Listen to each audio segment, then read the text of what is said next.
What's up, guys? Welcome to another episode of the Coakley Kitchen with Mac and Coke. I'm Mac. And I'm Coke. And Ragu!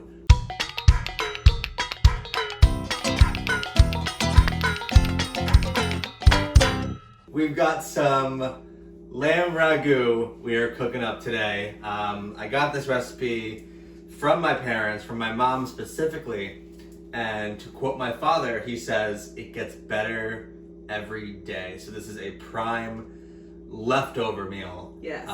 Because I think, and this is according to my mother, that the longer you let it sit, obviously, and before it gets too old, the flavors just kind of have more time to infuse together. So that's enough hype for us to give this dish a go. Question. Answer. What is ragu? I don't know. I think it's just a type of pasta, meat, vegetable combination. Like stir fry, but it's ragu. Right. Oh, okay. Right. But I don't know. If you know, tell us, please. Educate us. We should have done our research before this episode. Yes. We've had this recipe for a while, and every single time we talk about it, I'm like, what is ragu? And then I'm just too lazy to Google it. So. Yes. Yeah. So, just a brief rundown of the ingredients today. We are going with some carrots. We've got 2 tablespoons of butter. Got a couple sprigs of thyme. Got a glug of olive oil, whatever that means. We got 2 pounds of ground lamb. 8 ounces of a dry pasta. We've gone with penne. And then a little bit of green garlic, which hard to find in grocery stores, but thanks to the garden mastery of Karen Coakley, we were able to obtain some. I think this is 6 ounces. However, if you are somehow short by an ounce or 2, regular garlic works fine. Yeah. Also, side note, you can probably find green garlic at like a Whole Foods or like a farmer's market or something like that. But if you are like us and just shop at other grocery stores, like we go to Market 32 all the time, you probably won't be able to find it. But yeah. And then we got some cheese. We got some grated Pecorino Romano cheese, and then just some good old Parmesan cheese.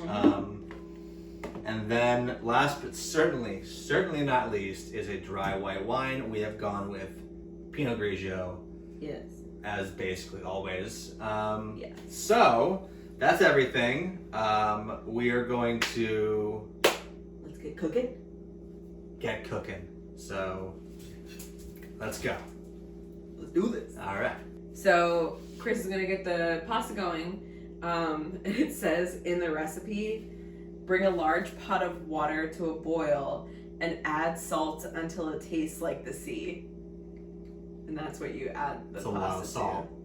to. So we're gonna make some sea water and add our pasta to it. Chris is gonna do that. Shiver me timbers. Yes. Okay. And then, okay, go make your pasta. And while he's getting that ready, I am going to take the green garlic and cut it into little, I think it says 1/4 inch pieces, or half, 1/4 inch thick. So like this big green sprout, that's what I'm gonna do. And then I'm gonna do the same thing to all of our carrots. So we need a pound of carrots, and that's what that is, and 6 ounces of garlic. So if you do have this kind of garlic, this green garlic, then it should make about 1.5 cups worth of the chopped garlic stems.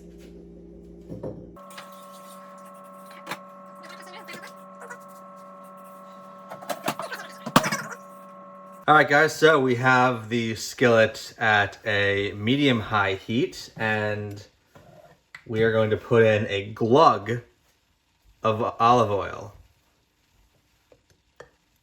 I guess that's a glug. Is that a glug? Okay. So there's our glug of olive oil. Going to spread it around.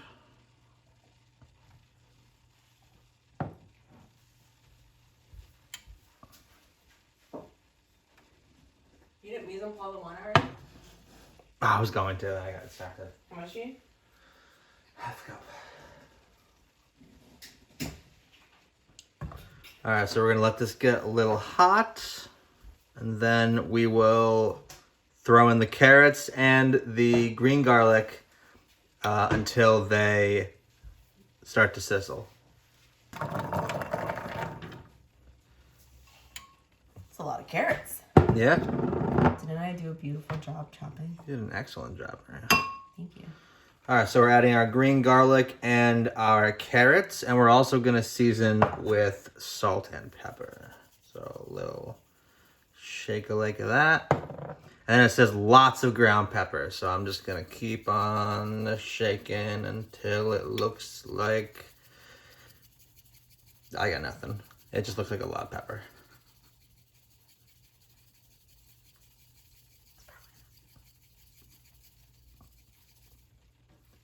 My conscience tells me that's probably enough. AKA Maria. What? Yeah, it was Maria. All right, so again, we are going to cook these until they begin to sizzle, and then once they do, we will be turning down the heat to a medium low. Hey, you guys hear that? That's the sound of a sizzle. So we're gonna turn this down to a medium low and wait about 10 more minutes for the vegetables, and wait about 10 more minutes for the vegetables to get a little brown and the medley to become more fragrant, and then we will add the lamb. All right, guys, this is pretty fragrant. It's been about 10 minutes. Not much browning, maybe a tiny bit on the green garlic, but we really don't want much browning at all, if any. So now we are going to add the ground lamb. The recipe calls for 2 pounds. So that's what we will put in. Chandler, please.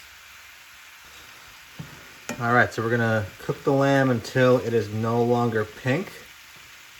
Anywhere between 5 and 10 minutes. Now what's important here is that you don't, is that the little bits of, so you're supposed to break up the lamb, and then the little bits of lamb don't get too crusty, because right after this we are going to add in the wine and the water, and then this is all just gonna simmer together for about 35 to 45 minutes. All right, we're getting pretty close to the end here. Just got a couple more bits of raw lamb. I'm just gonna try and break these up.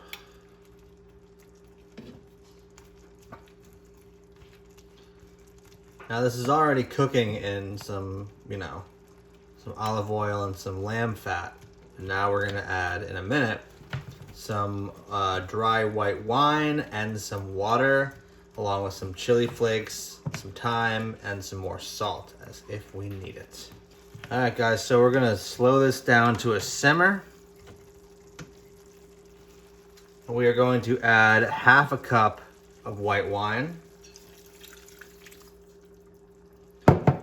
half a cup of water. We're gonna add 2 teaspoons of salt, 1 teaspoon of chili pepper,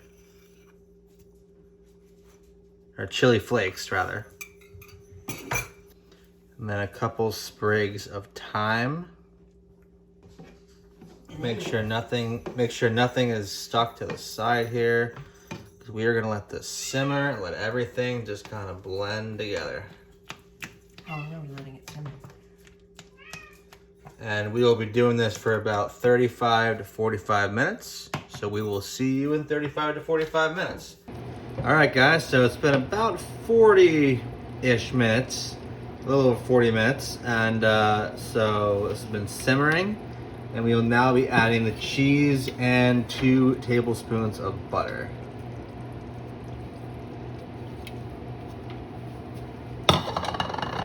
Also, just gonna add a little more black pepper. No particular measurement, just to taste. That should be enough.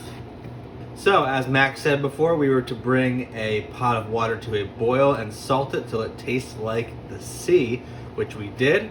So the pasta's all done right now, and we will be adding it to the ragu. So here we go.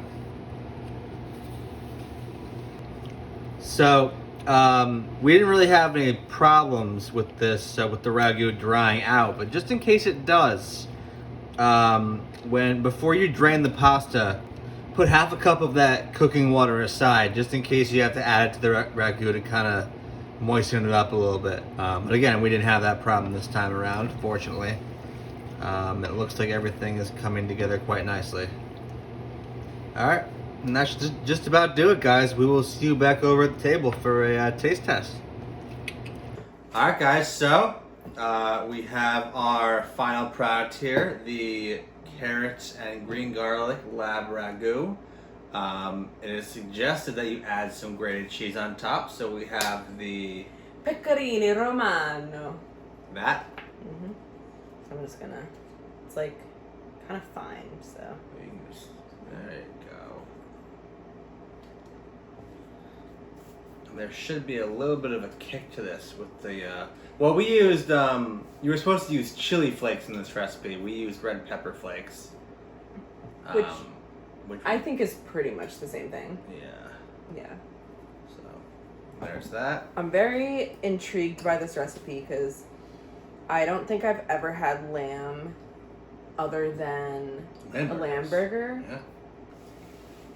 It smells amazing.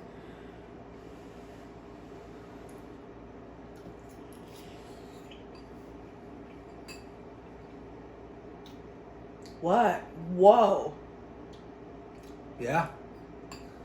That is, I understand why,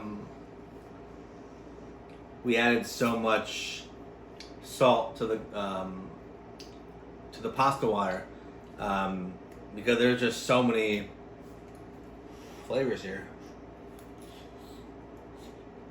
I know I just said this like 2 episodes ago, but this might be my favorite recipe that we've made for the Coakley Kitchen. This is really good. Yeah. Wow. Please go make this if you like lamb. And if you don't like lamb, I am sure that beef would taste just as good. Ground chicken. Yeah. If you're vegetarian or vegan, ground tofu. Is that a thing? Yeah. But just the flavors. Try, if you like lamb, or if you don't know if you like lamb but you're willing to try it, do it with the lamb, because I think lamb is like a pretty flavorful meat. It is. On its own. Yeah. But with all of these spices, and like you can kind of taste the red pepper flakes, Mm-hmm. or the chili flakes if you have those. Like it's there. The heat of it comes through for sure. Yeah, it's there, but it's not like really spicy, you know? But then you have kind of that sweetness of the carrots, the sharpness of the cheese, yeah, and then just the saltiness of basically everything, combined with the flavorfulness of the lamb. I mean, it's great. But it's not too salty either, though. Like, no. When I bite into this, I don't think salt. It's flavorful. Wow. Yeah. I don't even know what else to say about this. This is a really good dish. Well. Thanks, Chris. Yeah. Thank you to my parents for suggesting this. Karen and Gail Coakley. Yeah. This is pretty easy too, right? Yeah, it takes a little time, but the recipe itself is pretty simple. It's really just 3 or 4 steps. Yeah, it's just the simmering that takes a while, but yeah.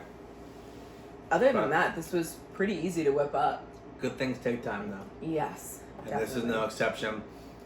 So, thank you guys for joining us on this episode of the Coakley Kitchen. Don't forget to subscribe to us on YouTube and hit that little notification bell to be notified for new videos.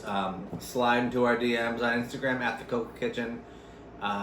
Just to say hey, or to suggest a recipe, or you can also email us at thecoakleykitchen @gmail.com. Yes, and if we don't hear from you in between now and our next video, we will see you in 2 weeks.